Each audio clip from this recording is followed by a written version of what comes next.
I will give an overview, just kind of steps on getting access. The defining cohort is the big part of what we are going to talk about, because the query interface is supposed to be intuitive, but it's still not as intuitive as we would like. And then a little bit about data request project and a little bit of plug for my evaluation study. I wanted to give you a really good overview of what's going on.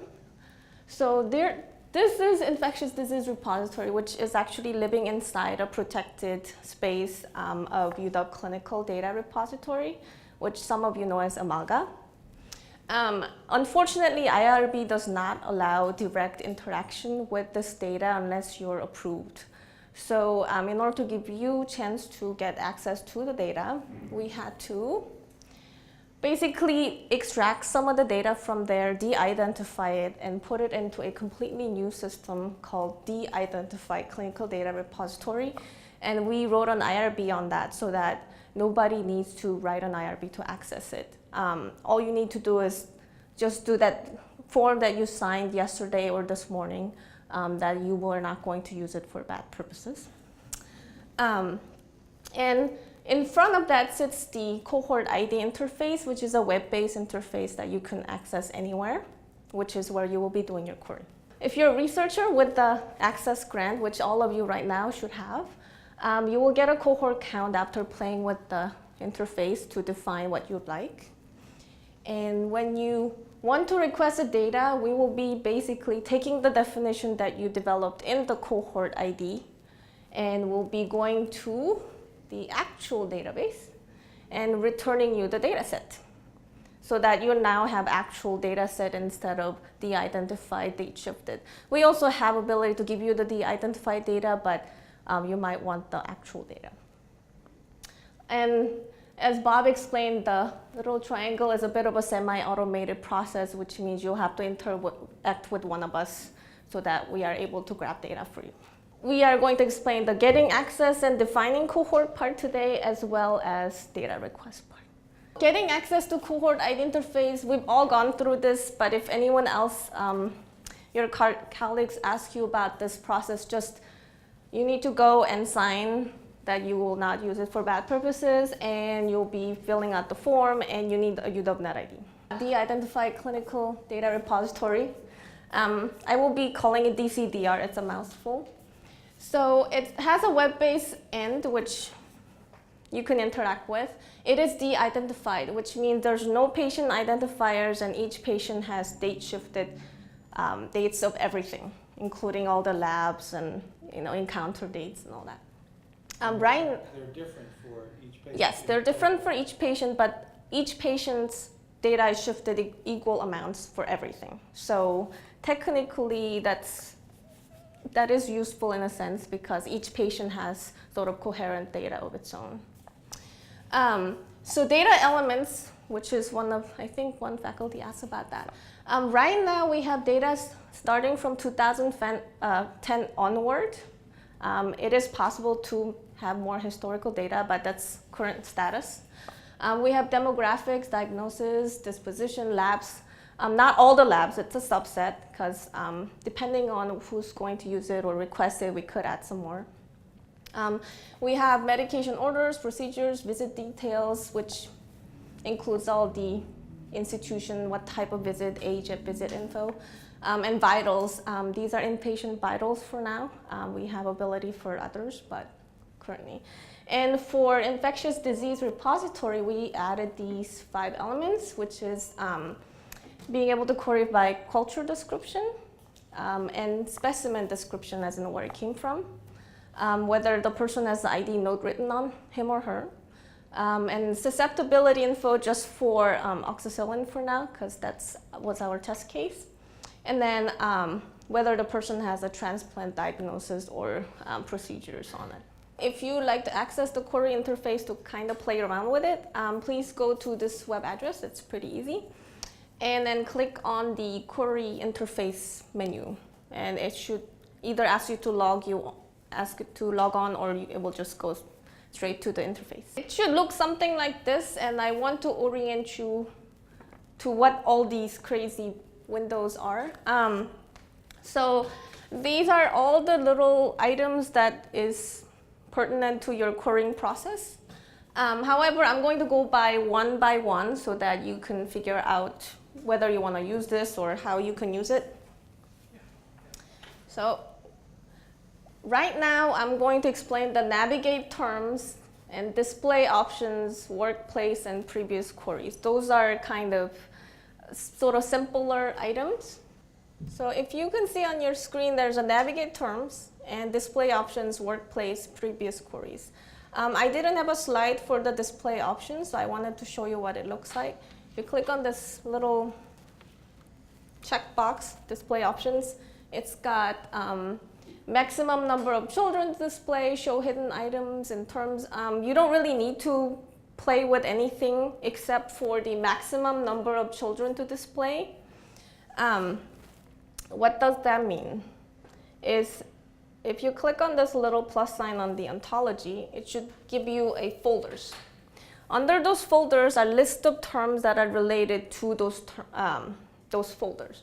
So for example, if you go inside demographics, it should have age, distance from HMC, gender, language. Those are the children of demographics. Some of the folders contain more than 500 children, unfortunately, especially something like infectious disease organism names, because we got about 2,000 plus organism names. So if you actually want to see all of them, you will have to increase the children size from 500 to something like 2,500. Otherwise, you don't really need to touch any of that. That is the options, and the only reason why you need to ever open options. Navigate term is where you will be navigating different terms inside of it if you actually want to see what's inside. The workplace is a place where you can save queries, and I will show you how to do that. Queries that you run before and you want to kind of save it for yourself. Previous queries is where they automatically save your queries. So it will actually go off and be deleted after a certain point, but it will save it for, a few days or a week, or depending on how many queries you run. Find terms. This is where you might be going most if you're looking for infectious disease organisms or some sort of diagnosis where you don't want to scroll through all the list of items. So if you go to find terms, you will see search by name, search by codes. So search by name is what you could type in anything in that string and it will find any item in that long list of trees where it is. So it will return you a result. For example, if I were to try to find Staphylococcus, that's what we've been testing on, it will return a long list of where Staphylococcus exists. And you can sort of mouse over it and it will tell you where in that tree that Staphylococcus is. So if you want to search within the organism only, you can kind of mouse over it and then you have found it. The category button is used for coding. So for example, if you choose to search by codes, and it's the same interface, so it's a little misleading. So if you're searching by code, you click on a code and it will have coding system. You can search by CPT code, ICD-9 code. NDFRT is something that is related to medication. You might not know what the codes are, but you could search by medication name.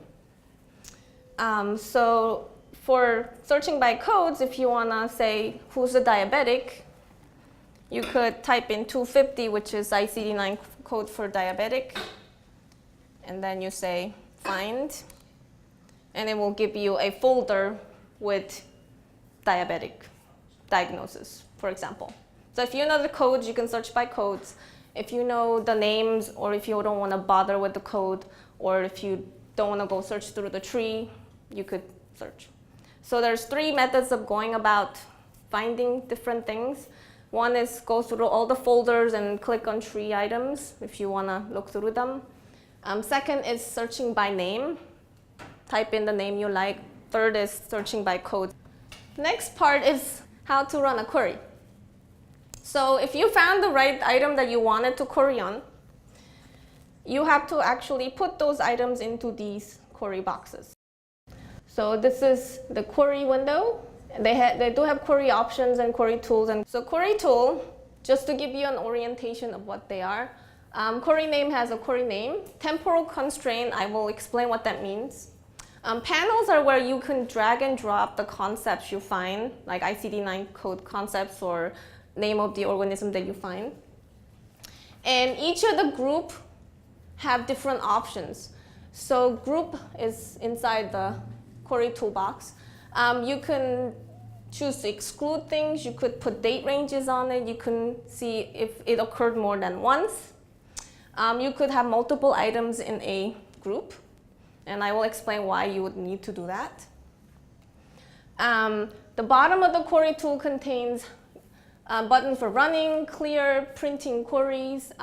New group, you can add multiple groups, as in you could have 5, 6, 7, 8 different groups of definitions. Just a little caveat, the more groups you have, things will take a little longer. Query status will tell you whether query is running, how long it took, and how many people meet your criteria. And query tool option this is the only thing you'll get if you go to query tool option. What DCDR will do, it will run your query for about 3 minutes, 180 seconds default. And then it will say, query timed out, I'm running in the background, which means it's running in the background, but it's not going to do a countdown. As in, you don't have to stare at the screen. It's going to run in the background, and you can come back and look at it from your previous queries. And I will show you what that looks like. So adding concepts. Once you find the concepts, for example, let me go to the query window. Let's say you like to search Staphylococcus, as we've done. And I want to have anybody who had some sort of Staphylococcus. Then I'm going to drag that concept in here. And that means I want everyone who had Staphylococcus as a culture. Anytime in that database, as in 2010 on. You don't probably want 3 years worth of Staphylococcus, so you might want to put date ranges on them. And you can specify a date. So let's say, I don't know, 2002. So 01, 2012, and then, I don't know, 12/31, 2012. That will specify date of Staphylococcus positive. And is there a visual clue that you put a date there? the only visual clue here is the little underline on the dates. Unfortunately, since the spacing is so limited, they have no way of displaying that. If you click on it, it will show you what the date range you set. You could also have, yeah, it just became underlined. If you know there's underlined, that means you have set the date range. If you want to know what they are, you have to click on them, and then you'll know. And let's say you want Staphylococcus or Enterococcus, as in anybody with Staph or Enterococcus. Then you want to add the concept in the same window. So let's say, if I can spell this right,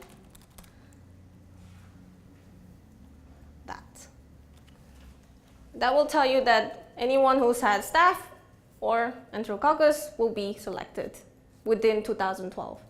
However, if you want to know somebody who had both, as in Enterococcus and Staph, then you want to put the concepts on the right.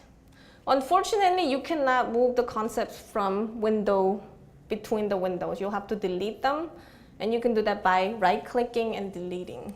There are limitations to drag and drop here. So that's what I mean by and or concept on the PowerPoint slide. One thing that I want to give you a little note on if you want to speed up your query, this system runs query very sequentially. It'll go from panel 1 to panel 2, panel 3. So if you could put the most restrictive item on the first panel, as in the least number of people you think is going to go on panel 1, it will save your query time very, very much. So if you don't want to wait there for 5 minutes or like go out for coffee or something, sometimes it happens. I've seen people run 7-panel queries. then put the most restrictive item on the first panel. That would make it much faster. Now the temporal constraint, what are those? So this is where people get a little lost.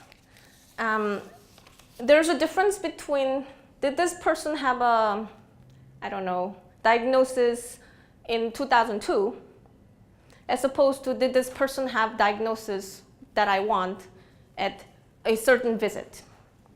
So if you're looking for somebody who had diagnosis in January of 2002, inpatient, and you want to make sure that that person had diagnosis at that time, you want to attach what we call temporal constraint, as in it occurred in the same financial encounter, as in the person's contact is when that thing occurred. So this is done by using the temporal constraint, what do you call it, drop-down box. So I have some examples of what they are. But basically, same financial encounter means there was a contact of the same things at the same time. So inpatient contact and the diagnosis in the same instance. You could set a condition where if the person you want have an exclusion condition, you could click on the exclude button, and that panel will be an exclusion criteria. So query name, when you say run query, it's going to pop up a window and say, here are the things that you can put input on. One is a query name. One thing I really want you to focus on is don't just say, okay, please change the query name. It will assign a default query name, which will be some combination of all your constraints and a date. Unfortunately, you will need to remember the query name in order to ask us for data. And if you put something really cryptic, it will be very hard for you to copy and paste and type and make sure that it's correct. So name something that makes sense to you so you can find it later. Otherwise, it's going to put something like cryptic like that on top. And most of the time, you'll be using the number of patients as in cohort number. There are instances where you might want to use patient set. I will explain that later. But most of the time, it will be number of patients, and it will return you a number. And then I explained a little bit about query timeout. After 180 seconds or so, it's going to give you this little message. The query has timed out, but it's going to run in the background, as in it's still running, but you won't get this clock time. So this will keep going until 184. It starts from 0 and then it keeps counting, and you don't want to stare at it, so we stopped at 180.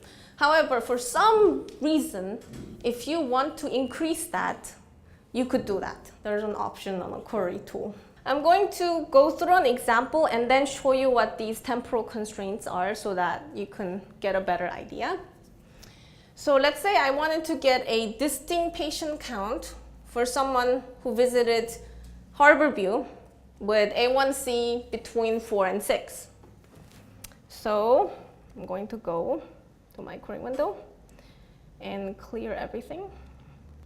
And then I'm going to search for A1C. And when I hover over it, I know it says lab, chemistry, endocrine. So I know that's the lab value.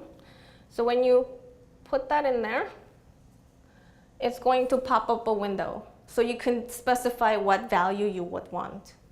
And if you just want someone who tested and you don't care about the value, just leave it at no value.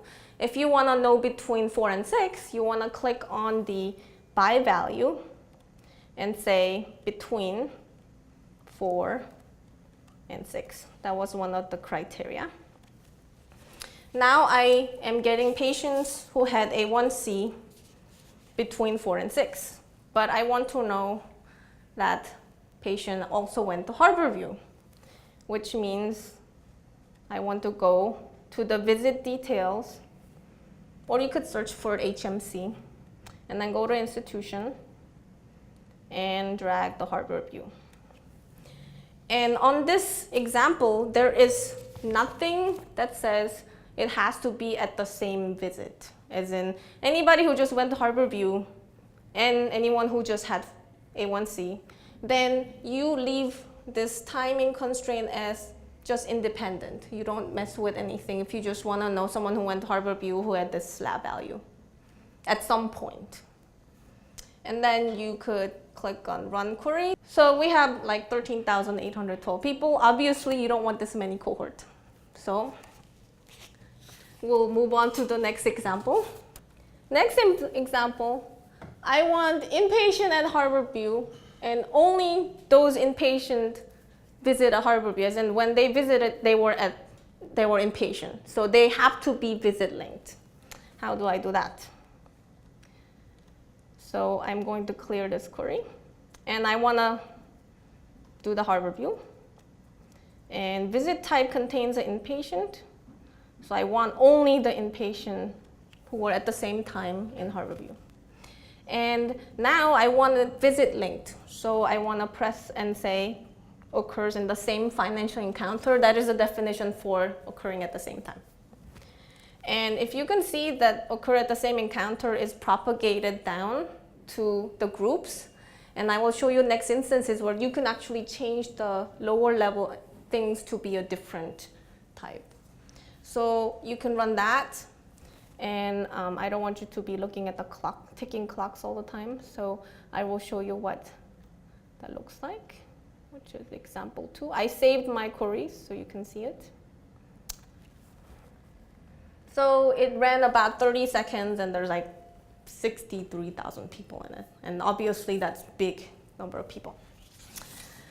So third example is finding diagnosis. I want to find patients with diagnosis of IC9 code 250 and anything related to 250, that's diabetes. I believe I've already done this, but I will do it again. So I'll go to find the terms and go to search by code and 250. I found diabetes. I clear my query, and then just drag and drop. And it actually took like 4.7 seconds. So there are about 34,000 people with diabetes. Now we're going to use 3 panels defining BMI, systolic pressures, and UWPN. And it's pretty much same. You find the right examples. So we're trying to find patients who visited UWP, PN, and BMI between 35 and 100. Just a little trick, if you don't want to see all of these things at the bottom for now, if you click on the rightmost button here, it will just show you that panel. So you don't have to. So if you go to vitals, for example, there's a BMI under growth, and this can be changed if you think that's weird. And then we'll do by value in between 35 and 100. And then it will list that. So now to actually the meat of what we have added for infectious disease section. There is on the navigate panel something called ID classification. This is just what we created for infectious disease researchers, because we need to be able to identify if someone tested positive for certain organisms and where. So we have added culture description, which is the one with 2,000 plus list of organisms. And I highly recommend using defined terms to do that. But you can browse if you like. It's alphabetical, I believe. And there's a little thing called ID notes that just tells you whether the person has ID notes or not in 2010 onward. And then specimen description, which is actually in conjunction with the culture description, and it's where the culture was found. Susceptibility right now only has oxacillin 1, but we could add more possibly. And transplant diagnosis and procedure, which is coming also from unbilled fees. And visit details, which I have shown you before.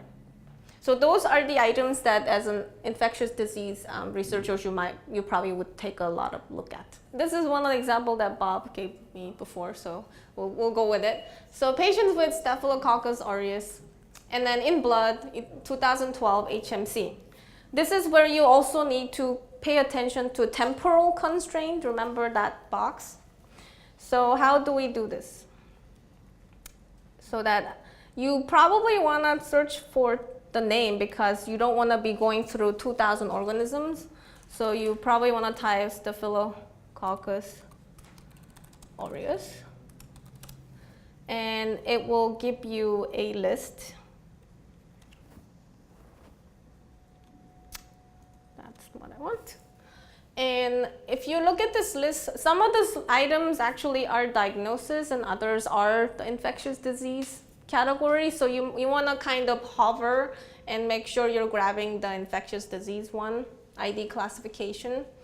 And unfortunately, because this is the list given by lab system, you will need to drag in 6 different things that are Staph aureus if you want to grab everyone that has Staph aureus. Next one is in 2002.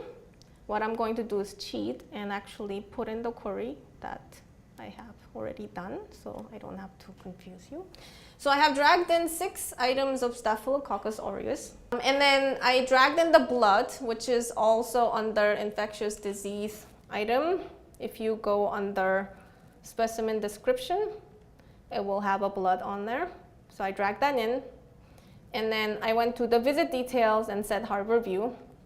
And notice, you see the little underline on the dates. And I set the date to be 2012 inclusive. So after you have set all of that, if you say go, it's going to return you about 146 people. So in 2012, everyone with positive Staph aureus in blood and HMC. This is where I'm going to remind you. Take a very close look at the top temporal constraint. Do you see that selected term occurs in the same financial encounter? So if you don't do that, anybody who's positive for Staph aureus at any time in 2012, and anybody who had something in blood, and anybody who went to HMC, if any of those conditions are met, that person will be selected, which will result in bigger cohort. If you haven't noticed yet, there's this little thing called analysis tool on the top upper corner. Right. There is 3 little analysis tools available for you, which will graph some of the things and be able to analyze some of the things. It does take a little bit of time, but I want to at least show you how it works. This is when you use the second option when you run query, patient set. And it will save a set of patients so that you can do some analysis on it. So when you do a query, and instead of say number of patient set, it will save a query. For example, if you go to a previous query and click on some of these results, here it says number of patients, right? But if you run a patient set, it will say patient set. And sometimes you want to save that. And I have saved 2 patient sets. And these cannot be large. You want to keep it to about a couple hundred maximum, or maybe a few hundred. Once you save the patient set, and I've saved it here, it will look like patient set for your query, patient set for your query. You could click on the analysis tool, and there are 3 options, demographics 1, demographics 2, or timeline. Demographics 1 will summarize demographics of that patient set for you. So what you want to do is click on the demographic sets, and it says drop a small patient set here. They mean small as in few hundred. If you try to run 1,000, it will like bark and not work. So I'm going to drop in a patient set, and then you could say view results. It's going to process, so I have a screenshot. What it's going to do is show you a demographic summary of your patient set. And it will have age, sex, race, religion, the typical demographic. It will happen in your browser. I have set it to run. It says data is being loaded. Now it has loaded. It took a few minutes. And then you can scroll down and see what is going on. You have religion and how many people are vital, deceased, all that. So it will let you run a little bit of that. The second one is you can drop 2 patient sets where you can compare them. So I have 2 patient sets saved. One is the first one, and then you could drop in the second one, And while it runs, I'm going to show you what it looks like. It's going to show the same one, except it's going to compare them side by side. It's going to have the same bar graph, except it will be 2 bar graphs. So those are the really, really basic demographic analysis that you can do. And there is one more option of analysis. The third one is called timeline. This is where you use a patient set and then you put in some sort of variable, it could be multiple, to see at what point in their timeline between 2010 and now this thing occurred. As in, let's say you had a patient set of 68 people and you want to know if they had ever run a platelet test or if they ever were diagnosed with diabetes at some point. And you drag in the item to the concept. Any concepts within the tree you can drag it in. And it could be multiple, and it will show you multiple concepts. And what it will do, now it came out. This is how it looks like for the 2, just give you an idea. So what it will show you is something like this. Let me give you. Where these are the patients all de-identified, but it will give you a general age. And then you can scroll through patient. I believe I had about 68 people. And you could zoom in on the timeline or zoom out, and it will give you all the occurrences of, let's say for this I chose Staph aureus. So I dragged in 6 items of Staph aureus and asked when did it occur. And for this patient, apparently he got infected quite a lot. For that patient, he only had 1 incidence. So this is a bit of, yeah. So this will kind of give you an idea of during which timeline this happened, only once or frequently and all that. So those are the 3 mini analysis tools that are available with this. There are a couple caveats so that you don't get a completely wrong patient count. One is demographic data. If you're using demographic, any item under demographic ontology, as in the little folder, you need to treat them independently. You could group the other ones. Let's say you want ID node person who has Staph aureus, and you want to group them, and you will be selecting same financial encounter, and you want to group them because you want them together. However, if you want to know if it was a female, the demographic is at the level of a patient, not a visit. If you link them together, you get a 0. So you want to select independently just for demographics, anything that's coming out of demographics. So that is one thing that you should be aware of. So if you get a 0, you could email or call me, but if you remember this part, maybe you won't.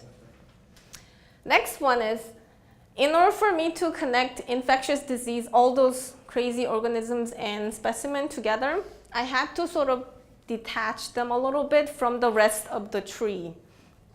As in, if you select anything from infectious disease, they're all linked together. Infectious disease with ID note, specimen, culture description, all of them are linked together. However, they're not linked financially to, for example, unbilled charges or other information.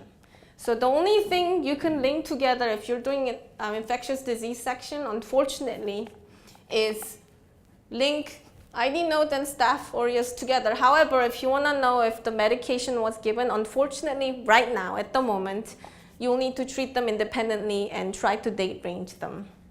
I am sorry to say, but it's because of all the complicated linking of organisms, because there's multiple tests run in same financial encounter in order to link the tests together individually so that you don't get an erroneous record. We had to not link them to the big visit info, which is what all the other items are linked in. So everything within here, you want to link by financial encounter. If you go outside, then you might you need to say independent and put a date on it, or try to identify slightly different way. If you don't put a date on it, then it will find anybody with ID node and Staph aureus, Staphylococcus in certain date range or not, and then if they ever got a medicine, for example. Data request process, it's very short. We only have about 3 more slides, so please bear with me here. once your cohort defined as in, oh, I've got roughly 150, I got roughly 200, I want these people. Then what you need to do is go to this incredibly simple website. And then there is a little section that is entirely infectious disease right here. And data request. If you click on it, there's a form that you need to fill out. Depending on QI and research, it's going to ask you for slightly different things. One thing you need to take a note before you data request is please take a note of your query that you wanted. This is just cryptic things, but you would have named your own nice query names. And there will be a part in the form where you put in that query name. Then I can go in and actually find what you queried, and definition can be pulled over. And there are 3 options for requesting data. You could complete a very detailed description of this is what I want exactly, like write down every single little detail. Or pick from something that we already have done. Right now it's a little sparse. What we have already done is also on the website, existing data sets. If you click on it, it should give you a list of what we have available. So one of the items that Bob put together is a huge list that you could get for any cohort of demographics, labs, micro, inpatient meds, and vitals. And the entire list is in here, which is huge. And it will be like a giant matrix, and you will need to know stats to process that. So you could look at it on your own leisure, how many items you can get. So that is one of the options. Other one is a little more of a summary. This was a test case for summarizing demographics for your cohort, or 90-day readmission, or just a sample medication summary. That we have actually coded extra. So that is also available. But right now, other than that, is sparse because no one has actually gone through it. The third option is just to get a de-identified data that is in the DCDR, which is just a big rows and rows of medication, blah, test run the result. And it will be just rows and rows, and you will also need to run that through a stats package, but that is available. So just reiterate, we have some existing queries available, we have some reports available, formats, anything you can think of, we can pretty much produce spreadsheets, online reports, CSVs, any delimited files, and whatever else you can think of.